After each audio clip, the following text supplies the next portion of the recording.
On va aller dans Jean 4, 37, 38. Parce que souvent, on se dit des gens aujourd'hui sont fermés. Il faut faire attention à nos pensées pessimistes. Il ne se passera jamais rien. Les gens ne se tourneront pas vers l'Évangile. Les gens sont rebelles. J'ai parlé à quelqu'un et il m'a dit qu'il ne voulait rien savoir du Seigneur. Il faut enlever ça de notre esprit pour dire que Dieu peut sauver qui il veut, quand il veut. Il n'y a pas de limite. Vous connaissez mon témoignage, la majorité d'entre vous, comment le Seigneur était intervenu dans ma vie, moi, un rebelle, quelqu'un qui méprisait même Dieu, qui méprisait les croyants, qui est allé là même pour rire d'eux autres. Puis si vous invitez quelqu'un, puis s'il dit, si on va là, on va avoir du fun, invitez-les. Parce que le Seigneur peut le saisir dans son fun, puis l'amener à lui. Il n'y a rien d'impossible à Dieu. Puis il faut voir cette vision-là en disant, écoute Seigneur, si on est encore là aujourd'hui, c'est que Dieu n'a pas fini de sauver des gens. Si ça serait fini, la Bible nous dit que Dieu ne tarde pas. Si ça serait fini, le Seigneur reviendrait demain matin, ça serait fini, c'est réglé. Ça veut dire qu'il reste encore des hommes à sauver. Maintenant, je regarde ce qui se passe. Vous ne voyez pas nécessairement Rivière-du-Loup parce que vous n'êtes pas là à toutes les semaines. Moi, je suis là. Puis je vois des gens arriver à chaque semaine. Juste vous dire, il y a 2 semaines, il y avait des gens de l'île Maurice, il y avait des gens de l'île de la Réunion, il y avait des gens de la Côte d'Ivoire, il y avait des gens d'Haïti, il y avait des gens de l'Arménie, puis il y avait des gens de Rivière-du-Loup, puis il y avait un gars de Montjoly. Mais l'église était pleine de gens que Dieu appelle. Et ici à Montjoly, on sait qu'à chaque fête de Noël, il y a une centaine d'inconvertis qui viennent à l'église, des gens qui viennent pour entendre l'Évangile. Maintenant, vous avez le devoir. Je ne suis pas en train de vous dire il faut, mais vous avez un devoir d'inviter quelqu'un. Imaginez si chaque personne d'entre nous inviterait une personne. L'église serait bien pleine dimanche matin parce que là, on aurait invité de personnes. Maintenant, ça ne veut pas dire que la personne va venir. L'année passée, j'en avais invité 30 avec l'espoir qu'elle allait venir, mais ils ne sont pas venus. Mais il y en a un qui m'a appelé dimanche matin pour venir. C'est lui qui est venu ce dimanche-là. Fait que c'est l'œuvre de Dieu, mais c'est notre responsabilité aussi. Dans Jean 4, 37, 38, car ceci, ce qu'on dit est vrai, autre est celui qui sème et autre celui qui moissonne. Vous envoyez moissonner ce que vous n'avez pas travaillé. D'autres ont travaillé et vous êtes entrés dans leur travail. Voici l'exemple des gens qui sont venus à l'Évangile il y a plusieurs années. Je pense entre autres à ma petite sœur Ginette, qui avait des gens qui menaient à presse. Ça fait au moins 50 ans, Ginette. À peu près, ben, je ne veux pas te mettre plus vieille que t'es, là. 50 ans, il y avait des missionnaires qui venaient de l'Ontario, qui allaient dans le village de Price, mon village que je suis aujourd'hui, puis ils invitaient tous les enfants le samedi pour avoir une activité. Ils leur donnaient une dégustation, un dessert, un verre de lait, je ne sais pas trop, et ils leur prêchaient l'Évangile. Nous autres, on arrive souvent dans la suite de ce que les autres ont semé. On est des moissonneurs. Fait il y a des gens qui ont semé et on est là souvent pour récolter. Les deux reçoivent le même salaire. Mais c'est Dieu qui fait croître. Fait qu'encore là, la responsabilité de Dieu de faire croître, c'est lui qui le fait. Et nous, on est juste là en tant qu'en disant, écoute, qui je peux bien inviter? Moi, je fais ma liste personnelle. J'espère que vous faites une petite liste. Rosanne, elle peut dire, je vais inviter ma sœur à Noël. Ou je vais inviter ma fille. Je voudrais qu'elle viendrait voir l'église. Une affaire comme ça. Je parle pour toi parce que là, je ne t'avais pas salué encore, mais je suis un homme, je te mets. Mais tu arrives avec ta sœur, tout le monde va être content. Rosanne a invité sa sœur. Mais on va être content de voir des gens. Hein? Tu y manqueras pas. C'est un ordre. Fait que dans Jean 4, 37, 38, il dit que la moisson est grande, puis ça nous dit aussi de lever les yeux vers la moisson. C'est pas vrai que c'est fini, que Dieu a fini d'agir dans notre génération. Maintenant, chacun d'entre nous, on est choisi de la part de Dieu pour porter du fruit. On est là pour accomplir ce que Dieu a préparé pour nous. Et je sais qu'il y a des gens qui se disent, moi, j'ai pas la facilité de témoigner l'Évangile. Mais de dire à quelqu'un, viens donc voir, viens faire un tour à l'église, j'aimerais ça, ça me ferait plaisir. C'est pas un gros témoignage, mais ça peut faire un effet. Puis on va voir tantôt une personne qui a fait ça juste de cette façon-là, puis ça a été suffisant pour le salut d'un autre. Dans Jean chapitre 15, versets 16 et 17, Jean 15, 16 et 17, c'est pas vous qui m'avez choisi, mais moi je vous ai choisi et je vous ai établi afin que vous alliez, que vous portiez du fruit et que votre fruit demeure, afin que ce que vous demanderez au Père en mon nom, il vous le donne. Donc ici, il nous appelle à porter du fruit. On sait que le fruit de l'esprit, c'est l'amour, la paix, la joie. mais c'est aussi d'être des témoins pour ceux qui sont autour de nous. Et là, il nous donne un commandement. Ce commandement-là est unique. Ce que je vous commande, c'est de vous aimer les uns les autres. Puis souvent, les gens vont venir à l'église, ils n'entendent pas trop ce que le pasteur va dire, ils n'entendent pas trop souvent tout ce qui se passe, mais ils reconnaissent l'amour des gens pour eux autres. Et juste de rentrer dans un lieu comme le nôtre, d'avoir l'amour qu'on a les uns pour les autres, souvent les cœurs sont touchés et les gens peuvent même se tourner vers lui à cause de cela. Puis c'est l'œuvre que Dieu fait. Je ne sais pas si vous avez vu la semaine passée, le gouvernement a pris des règles encore plus strictes.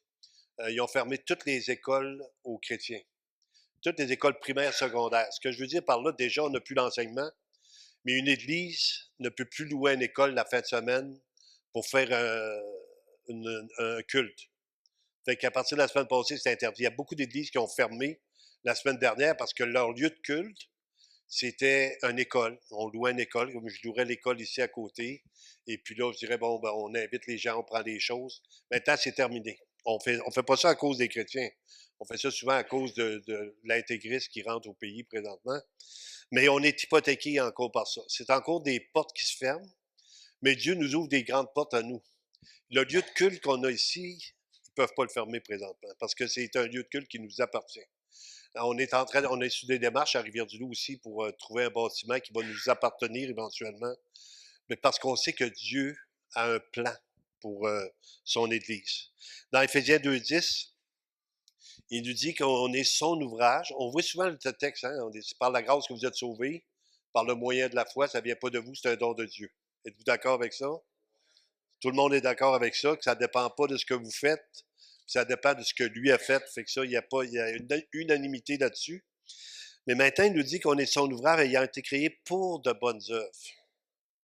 Maintenant, quand on regarde les bonnes œuvres, il y a beaucoup de choses qu'on peut faire. Il y a beaucoup de choses. J'ai regardé hier la ruche, il y a des gens qui ont préparé de la nourriture, des gens qui ont préparé. Mais l'œuvre la plus excellente, encore une fois, c'est d'être un témoin. C'est une des choses que Dieu a mis en nous. Vous serez mes témoins. Des gens qui ont connu Christ et qui partagent leur foi autour d'eux autres. C'était tellement important pour le Seigneur qu'avant de partir, il a fait quand même un appel. Les gens vont dire souvent, il a fait ça, c'est un appel pour les apôtres.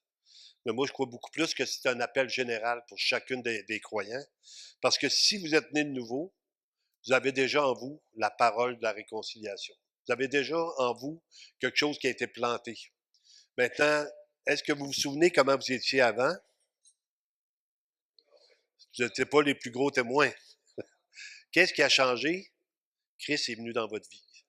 Et maintenant, qu'est-ce que ça nous fait? Parce que moi, ce que je réalisais, moi, j'avais une joke que je faisais avec le monde dans le temps quand j'étais avec eux autres. J'ai dit, moi, j'aime mieux aller trouver mes chums en enfer. Parce que ça va être plate au ciel. Je disais ça. Quand je me suis converti, la première chose qui m'est venue à l'esprit, une chance, une grâce, parce que des fois, on ne veut pas dire le mot chance, mais une chance que Dieu m'a donné une grâce, j'essaie de gérer mes mots, pour être sauvé. J'ai réalisé qu'est-ce que ça pouvait être l'enfer. C'est comme si j'ai eu un éclaircissement sur ce qui va se passer dans ce lieu-là immonde. Ça va être terrible. Les gens vont être privés de la grâce de Dieu, vont souffrir au siècle des siècles, et juste à cause d'une chose, pas parce qu'ils sont méchants, parce que quelqu'un avait déjà dit, les bons s'en vont en enfer, les méchants vont au ciel, parce qu'ils n'ont pas cru. Voyez-vous la différence entre les deux? Tous ont péché si on pouvait de la gloire de Dieu. On mérite tout l'enfer. C'est en partant. Mais Dieu, dans son amour, il verse, il va chercher des gens les uns après les autres. Et quand il vient nous chercher, il met en nous de la compassion pour ceux qui ne sont pas sauvés. Pour ça qu'on est toujours en train d'intercéder pour nos familles, pour nos enfants, pour les gens qu'on côtoie, pour notre village. Quand je me promène dans le village, je prie pour le village. Seigneur, il faut que tu fasses un œuvre dans ce village-là, il faut que tu fasses quelque chose. Ça devient comme, à un moment donné, comme une réalité. Si les gens n'ont pas le Seigneur, ils sont perdus. Et ça, il faut que Dieu nous le révèle clairement. Donc, dans Matthieu 28, il dit, quand nous sommes, Matthieu 28, 19 et 20, allez, faites de toutes les nations des disciples. Savez-vous ce qui se passe présentement, puis je suis vraiment béni? C'est que Dieu envoie des gens de d'autres pays pour faire la job. Souvent, c'est eux autres qui vont témoigner le plus. Ce matin, j'ai rencontré mon frère Abraham en arrière qui est avec nous pour. Il est venu à l'église. Il a vu qu'il y avait une affiche en avant. Il dit, je vais aller voir ça. Et puis, il est rentré ici. Abraham, c'était un prédicateur dans son pays, la Côte d'Ivoire. C'était un homme qui est déjà croyant. Savez-vous quoi? Ça va devenir un témoin efficace avec tous ceux qui arrivent d'ailleurs aussi. Parce que lui, il a déjà la vision. Il sait déjà que Dieu est mort pour lui, qu'il est ressuscité, puis il veut que les gens l'entendent. Fait que souvent, ces gens-là vont avoir plus d'impact dans nos propres places parce qu'ils autres, ils y croient vraiment. Nous autres, on y croit, là. Mais lui, il croit vraiment que si les gens sont perdus, fait que nous autres, c'est cette réalité-là qu'il faut réanimer dans notre cœur. La personne que je vois au magasin, c'est pour ça que on a des invitations, je traîne ça dans mes poches. Écoutez, je ne peux pas dire j'en ai pas pour vrai, là, j'en ai dans mes poches. Mais je me dis, si je peux donner une invitation à une personne, puis que cette personne-là se tourne vers l'Évangile, ça va être le plus gros cadeau que j'ai fait dans ma vie. Il n'y a rien de plus important que le salut. Fait qu'il nous dit, allez, faites de toutes les nations les disciples, baptisez-les au nom du Père, du Fils et du Saint-Esprit. Donc, on a notre place de baptême.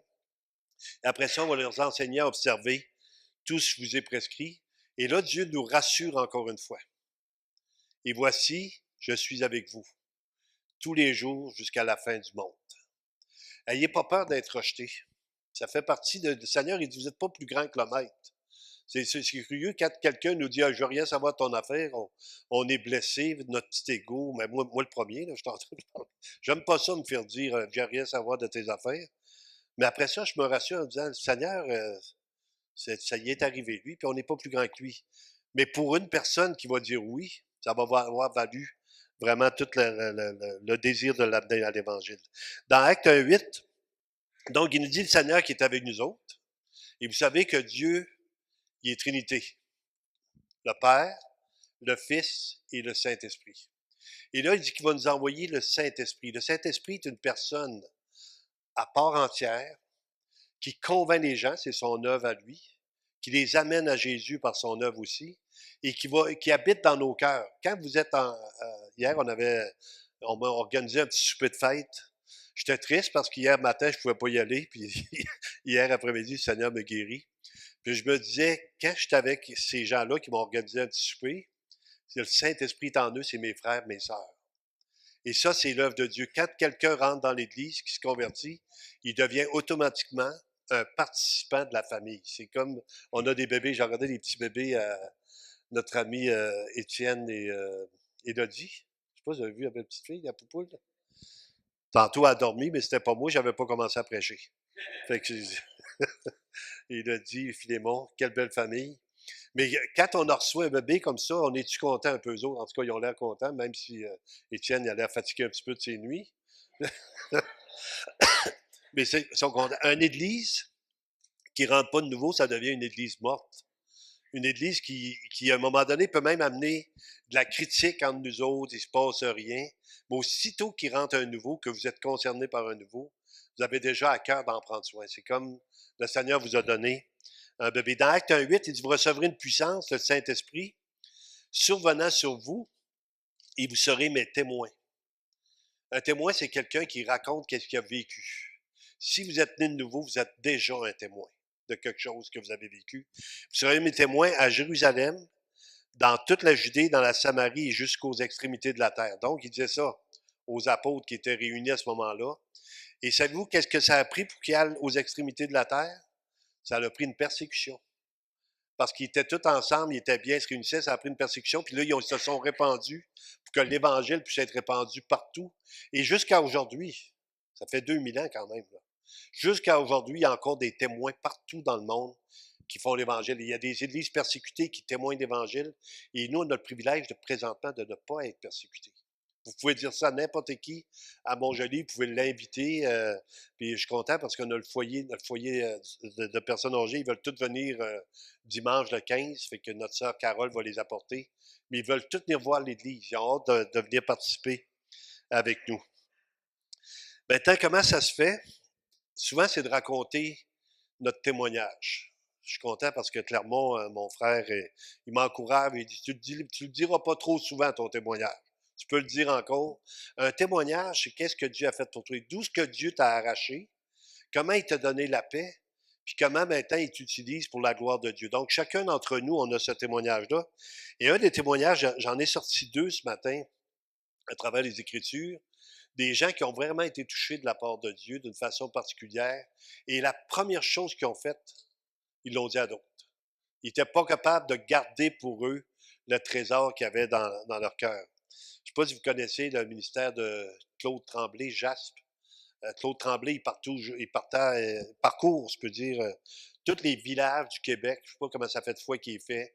Cogne aux portes, il parle du suicide parce qu'il y a beaucoup de gens qui veulent se suicider, des jeunes, peu importe.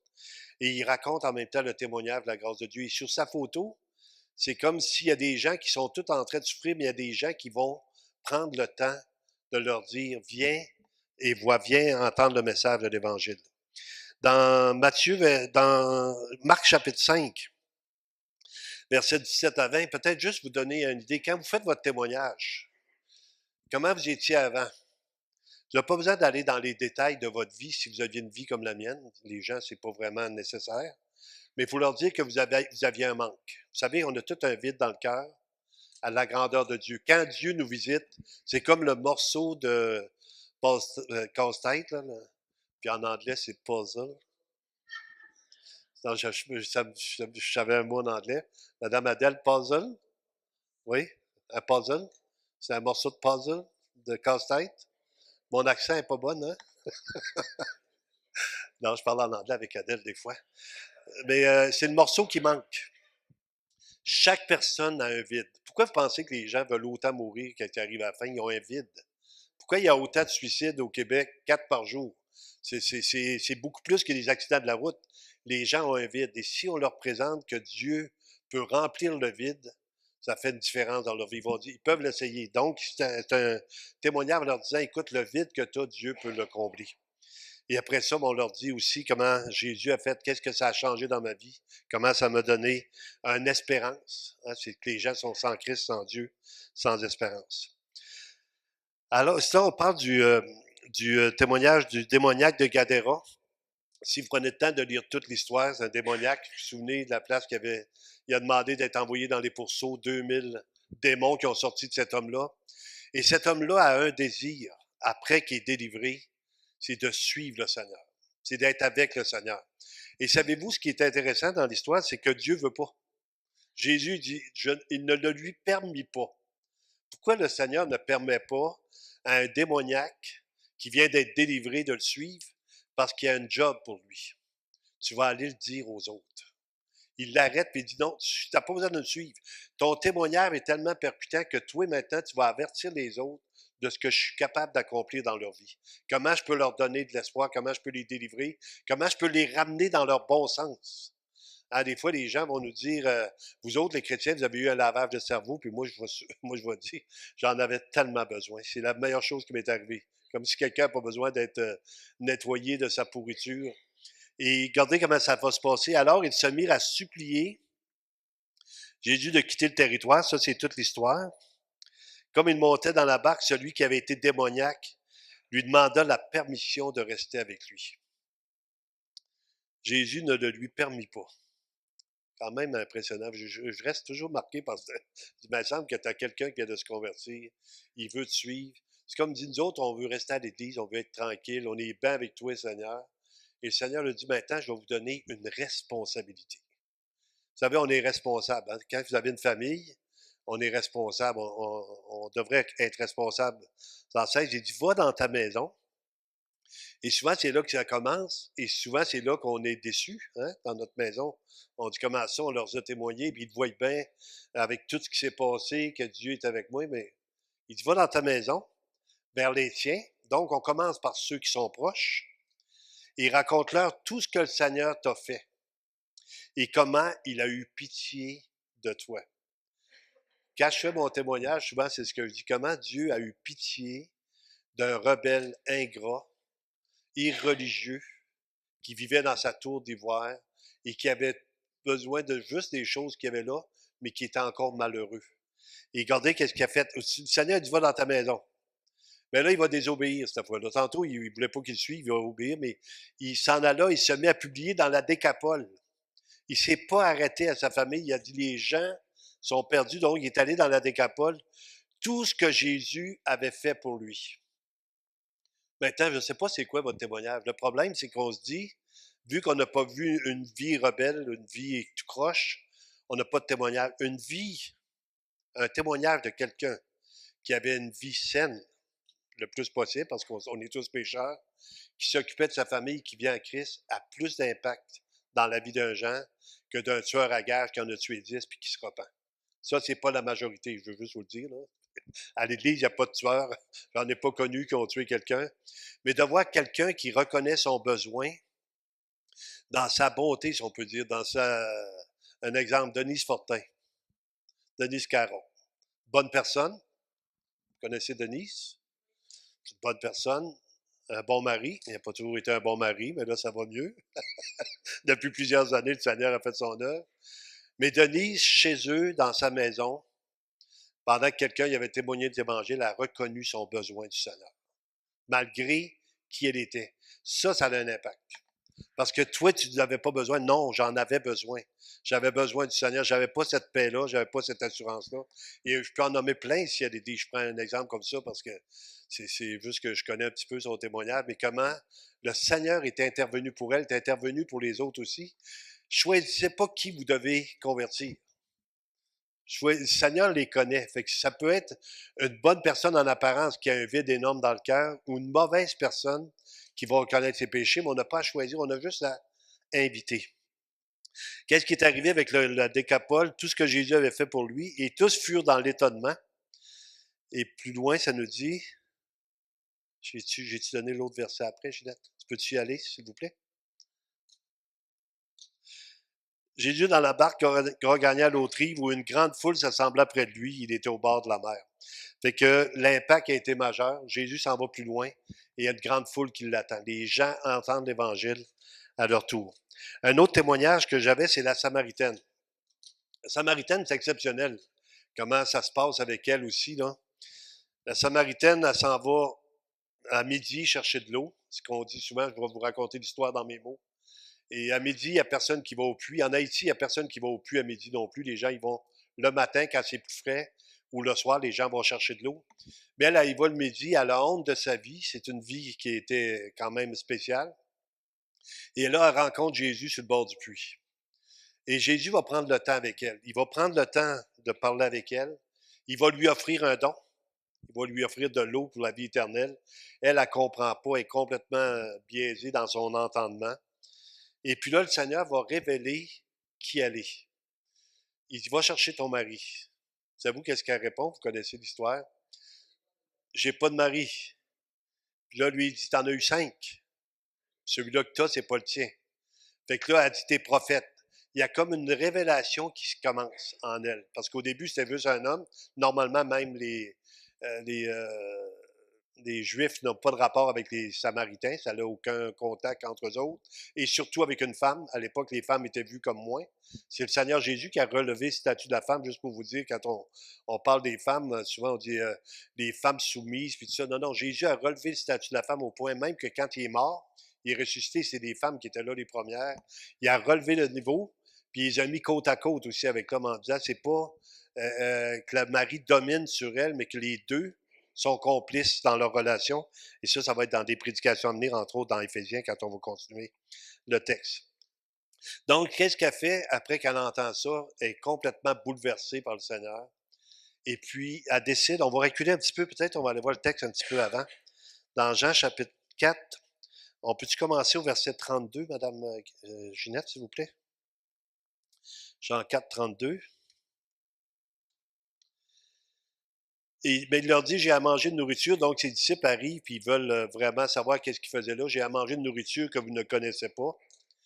Il va lui dire, les disciples se disaient donc les uns aux autres, quelqu'un lui aura-t-il apporté à manger? Jésus leur dit, ma nourriture est de faire la volonté de celui qui m'a envoyé. Ma nourriture est de faire la volonté de celui qui m'a envoyé. Trouvez-vous que ça peut être un peu aussi notre appel? Notre nourriture, c'est de faire la volonté de Dieu. C'est pas ce qu'on cherche, chacun d'entre nous. Quand on se lève le matin, Seigneur, c'est quoi tu veux, c'est quoi ta volonté? Pendant qu'on est en prière pour Rivière-du-Loup, on cherche la volonté de Dieu. Veux-tu qu'on achète un bâtiment? Veux-tu qu'on trouve un autre bâtiment à louer? Cherche la volonté de Dieu. Comment on va amener l'Évangile? Juste vous donner une primeur. Quand on va être ici le 15, il va y avoir un groupe de Mauriciens qui vont venir de l'île Maurice. Et puis, on va avoir un band dans l'après-midi de l'île Maurice. 5 musiciens, 5 chrétiens qui vont participer au spectacle de l'après-midi. Donc, c'est une primaire. Je ne sais pas si Francesca, je te dérange en le disant. On voulait-tu garder ça caché? Non, trop tard. Mais vous allez voir aussi comment on peut ensemble communier avec Dieu.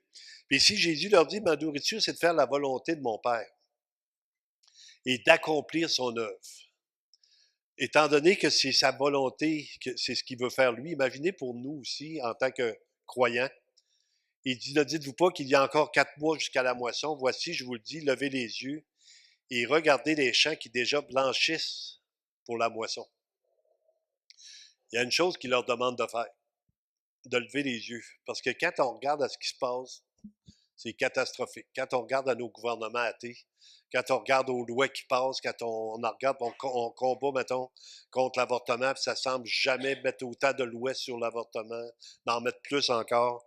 Ça semble que quand on a les yeux baissés, il ne se passe rien, mais celui qui est en haut, celui qui est en haut, est beaucoup plus grand que celui qui est dans le monde, et il n'y a rien d'impossible à Dieu. Il peut sauver qui il veut, quand il veut.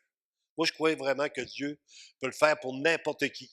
C'est comme et celui qui moissonne reçoit un salaire et amasse des fruits pour la vie éternelle, afin que celui qui sème et celui qui moissonne se réjouissent ensemble. Car en ceci, ce qu'on dit est vrai, autre est celui qui sème et autre est celui qui moissonne. C'est le même texte qu'on a partagé au début.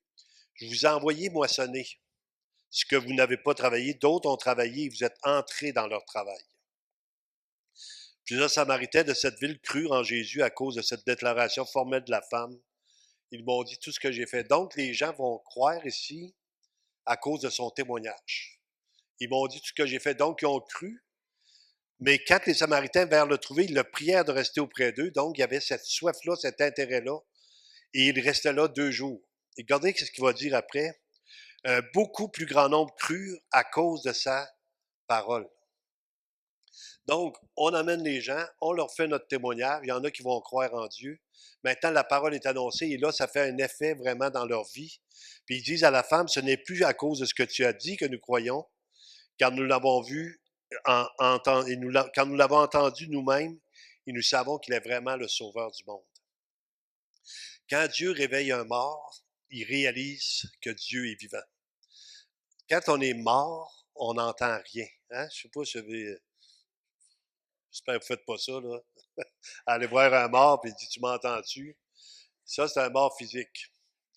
J'ai déjà vu même quelqu'un m'amener avec lui, j'étais nouveau croyant. Je vous raconte ça, mais vu que ça reste entre nous autres. Et il dit, Dieu m'a montré qu'il y a un mort qui allait ressusciter. Il faut que tu viennes avec moi, tu vas être vraiment impressionné. J'étais nouveau croyant, il dit, j'ai jamais vu ça de ma vie, j'étais un petit peu nerveux, je vais avec lui. Là, on se met à la personne était déjà vidée. Hein? Je sais pas qu'il y avait encore des tripes dedans. Il était empaillé. On dit pas empaillé, on dit embaumé. Il était, il était déjà embaumé. Et là, il y a des gens qui viennent me voir et disent tu le connaissais? Puis moi, je l'ai jamais vu de ma vie. Je me regarde, il me dit tu es affaire ici, tu le connais pas, puis ça. Il m'a dit ben moi, je viens pour le voir ressusciter, là, mais j'ai pas dit ça. Et là, mon ami qui était à côté de moi, il dit, le Seigneur me dit, laisse les morts enterrer morts, maintenant allons vers les vivants. Fait que, il n'est pas ressuscité à ce moment-là. Mais c'est mieux comme ça pour moi, là, c'était plus rassurant. Mais on sait que les gens vont mourir.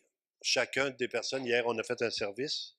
Et ceux qui vont vivre pour la vie éternelle, ça va être ceux qui ont reçu le témoignage de l'Évangile. Maintenant, inviter des gens dans Jean, chapitre 1, versets 43 à 49. Je vais juste vous montrer comment c'est simple pour pas que vous ayez un fardeau. Quand je vous dis que je traîne ça dans mes poches, je vois quelqu'un que je connais. Je dis, regarde, on a une fête de Noël, je voudrais t'inviter. On donne un gros banquet. Ça va être vraiment de fête. Puis là, on va acheter du cipaille en plus de tout ce qu'il va y avoir là. Et puis, il y a de la musique de Noël. Puis il va y avoir aussi un message. Il n'y a rien de caché sur le billet. Vous n'êtes pas en train de faire de la fraude. Là. Vous n'êtes pas en train de les manipuler. Il va y avoir un message, puis il va y avoir une offrande libre. On n'est pas obligé d'y dire, mais c'est écrit dessus. C'est parce qu'on prend toujours l'offrande le dimanche matin pour pas qu'ils pensent qu'on veut les manipuler. Mais on met des choses claires. Quand les gens viennent, pourquoi on le fait le dimanche matin? Je vous le dis aussi parce que je veux qu'ils voient une église en action. Qu'est-ce que c'est que l'église le dimanche matin? Donc, ils rentrent à l'église, il va y avoir des chants, ça va être des chants de Noël, avec nos musiciens qui sont vraiment extraordinaires, bénis, consacrés, je n'en reviens pas encore, et qui vont nous amener dans la louange, dans l'adoration de Noël. Le message pour ceux qui sont là depuis des années, vous savez, c'est un message qui prêche l'Évangile. On va faire un appel au salut aussi, on va manger ensemble. Mais ça va être un temps où on peut, encore une fois, inviter des gens. Il y a des gens que ça prend plusieurs fois à entendre l'Évangile. Hein? C'est très rare que quelqu'un m'entende l'Évangile une fois et qu'il va se convertir, mais c'est une semence. Puis ce que je veux pas que vous ayez, c'est que vous soyez déçus s'ils ne se convertissent pas. C'est l'œuvre de Dieu. Ça ne dépend pas de vous, la conversion d'une personne, ça dépend de Dieu. Nous, ce qui dépend de nous, c'est de témoigner. Et après ça, Dieu s'en occupe, c'est lui qui va faire l'œuvre. Dans Jean 1, 43, 49, il y a un témoignage qui est intéressant. Ça nous dit, Jean 1, 43, 49, le lendemain, Jésus voulut se rendre à Galilée. Et il rencontra Philippe. Il lui dit, suis-moi. Philippe était de Bethsaïda, de la ville d'André et de Pierre. Philippe rencontra Nathanaël et lui dit, nous avons trouvé celui de qui Moïse a écrit dans la loi et dans les prophètes ont parlé, Jésus de Nazareth, fils de Joseph. Là, Nathanaël, il s'oppose. Peut-il venir de Nazareth quelque chose de bon? Et voyez-vous la plus courte évangélisation qu'il y a dans les Écritures? Viens et vois. Quand vous allez inviter quelqu'un, viens voir. Viens faire un tour, viens voir. Et là, Dieu va saisir cette occasion-là pour y toucher. Jésus, voyant venir à lui, Nathanaël dit de lui, voici vraiment un Israélite dans lequel il n'y a point de fraude. D'où me connais-tu, lui dit Nathanaël. Jésus lui répondit, avant que Philippe t'appelât, quand tu étais sous le figuier, je t'ai vu. Nathanaël répondit et lui dit, Rabbi, tu es le Fils de Dieu, tu es le roi d'Israël. Et souvent, Dieu va parler à travers du prédicateur, il va donner des paroles de connaissance, des paroles de prophétie, de l'importance de se tourner vers le Seigneur, des textes, même des fois, ce que les gens partagent dans leur auto en s'en venant, et il va les motiver à se tourner vers lui. Le dernier texte, 2 Corinthiens 5, 11 à 21, c'est un texte, encore une fois, sur notre appel, parce que si on serait sauvé pour partir dans la présence de Dieu, on serait déjà, il n'y aurait pas d'église, on n'aurait pas besoin de local. La journée que vous êtes sauvés, vous seriez partis. Mais en attendant, le Seigneur nous donne un ministère. Il nous fait un appel sur notre vie. Ce matin, je regardais, ils ont choisi un ambassadeur pour la France. Là, M. Trump a choisi un ambassadeur pour la France, il a fait un choix. Et nous autres, c'est comme si le Seigneur Jésus nous a choisis pour être des ambassadeurs dans ce monde-là perdu. Et puis, il a choisi une terre aride. Le Québec, c'est une terre aride pour l'Évangile. Mais ça ne veut pas dire qu'elle est aride, qu'elle n'est pas cultivable. Il y a plus d'efforts à faire. Il y a plus d'investissements, plus d'aide qu'on peut faire. Puis, juste pour un exemple, à Rivière-du-Loup, présentement, ils ont donné avec le centre d'entraide 50 000 $ de nourriture pour les gens qui sont défavorisés. On vient de rentrer dans une école et on va nourrir les enfants de l'école le midi, les enfants qui ont plus de misère. Et à chaque fois qu'on va venir un panier, on donne une invitation, on parle de Jésus, on donne un Nouveau Testament. Parce qu'on sait que cette nourriture-là est passagère, mais la nourriture du Seigneur est éternelle. Et là, c'est l'apôtre Paul qui va parler ici dans 2 Corinthiens. Il dit, connaissant donc la crainte du Seigneur, sachant que les gens sans Christ sont perdus, nous cherchons à convaincre les hommes. L'apôtre Paul, vous connaissez sa vie avant, c'était un tueur quand même, c'était un pharisien, c'était quelqu'un de très religieux, mais zélé pour Dieu sans intelligence, que la Bible nous dit. Il a fait battre à mort Étienne, d'autres personnes éventuellement, il les arrachait de leur maison. Il se convertit et là, vraiment, il devient un témoin, au risque de sa vie. On n'est pas tous des Pauls, mais on est tous des témoins. C'est comme ça qu'on doit l'interpréter. Il dit, nous cherchons à convaincre les hommes, Dieu nous connaît, j'espère dans vos consciences que vous nous connaissez aussi. Nous ne nous recommandons pas de nouveau nous-mêmes auprès de vous, mais nous vous donnons occasion de vous glorifier à notre sujet afin que vous puissiez répondre à ceux qui tirent gloire de ce qui est dans les apparences et non dans le cœur. En effet, si je suis hors de sens, c'est pour Dieu, ce qui paraît être de la folie. Si je suis de bon sens, c'est pour vous, la logique. Hein? Quand un prédicateur amène l'Évangile dans l'Église, ça a du bon sens. Si vous êtes avec un inconverti, ils vont dire il est fou. Mais quand il se convertit, il va dire une chance que tu as réussi à m'en parler pareil. Et là, il va nous dire quelle est notre motivation suprême. Car l'amour de Christ nous presse. C'est vraiment l'amour du Seigneur. Carole, ça me reflète encore dans la... Excusez-moi, je voulais y faire un autre joke à notre accueil principal dehors. Car l'amour de Christ nous presse parce que nous estimons que si un seul est mort pour tous, tous donc sont morts. Donc ici, c'est une réalité biblique qu'on doit absorber. Les gens sont morts s'ils n'ont pas le Seigneur. Et qu'il est mort pour tous, et encore une fois, on est en train de chercher la volonté de Dieu, afin que ceux qui vivent ne vivent plus pour eux-mêmes, mais pour celui qui est mort et ressuscité pour eux. Puis les gens me disent souvent, les gens cherchent une église en se demandant qu'est-ce que l'église va pouvoir leur apporter. Au lieu de chercher une église en disant qu'est-ce que moi je peux apporter à cette église-là. Qu'est-ce que je peux faire pour que l'église soit bénie par ma présence? Comment je peux aider? Comment je peux contribuer? Il dit ainsi, dès maintenant, nous connaissons personne selon la chair, et si nous avons connu Christ selon la chair, puis au Québec, c'est facile parce que les gens ont tous connu Christ selon la chair dans l'enseignement catholique sans nouvelle naissance. Maintenant, nous ne le connaissons plus de cette manière. Si quelqu'un est en Christ, et là, il nous parle à chacun d'entre nous, il est une nouvelle créature. Les choses anciennes sont passées, voici, toutes choses sont devenues nouvelles. Et tout cela vient de Dieu. Donc, Dieu fait de nous une nouvelle créature et qui nous a réconciliés. Donc, c'est le miracle de la réconciliation. Soyez réconciliés avec Dieu, la réconciliation avec Dieu. On était complètement contraires. Et par ça, il nous dit qu'il nous a donné le ministère de la réconciliation. Le problème souvent qu'on a, c'est qu'on dit, moi, je n'ai pas la parole facile. Moi, je ne suis pas capable de témoigner. Mais tu es capable d'inviter. Puis encore une fois, j'insiste là-dessus parce que c'est pas votre œuvre à vous, c'est l'œuvre de Dieu. Fait qu'il dit, on peut partager notre foi à ceux qui sont autour de nous. Car Dieu était en Christ réconciliant le monde avec lui-même, en n'imputant point aux hommes leurs offenses, et il a mis en nous la parole de la réconciliation. Peut-être un petit témoignage de quelqu'un, quand je me suis converti, il y a une madame qui était chrétienne à l'église, son mari ne l'était pas, mais je connaissais bien son mari. Puis elle dit, Clermont, j'aimerais ça que tu viennes témoigner mon mari. Fait que je m'en vais trouver son mari, il me voit arriver, il part à rire, il dit, t'es rentré là-dedans, toi aussi, tu es fait avoir, puis il me tombe d'en face, puis c'est comment ils ont fait pour t'avoir, il me semble que t'avais pas l'air si niaiseux que ça. En tout cas, il m'encourage, là, c'est comment. Il dit, écoute, Serge, il s'appelait Serge, c'est pas un Serge d'ici, là. J'ai dit, quand Dieu va te parler, là, tu m'appelleras. Parce que là, ça me donne rien, je perds du temps avec toi, tu me niaises en plus, puis ah, ok, c'est beau, mon de chaîne, tu peux y aller. Une semaine après, sa femme m'appelle, c'est pas lui, sa femme m'appelle, elle dit dépêche-toi, Serge, là, il est vraiment dans tous ses états. Il a besoin d'entendre l'Évangile, là, il se peut plus, il a peur de mourir.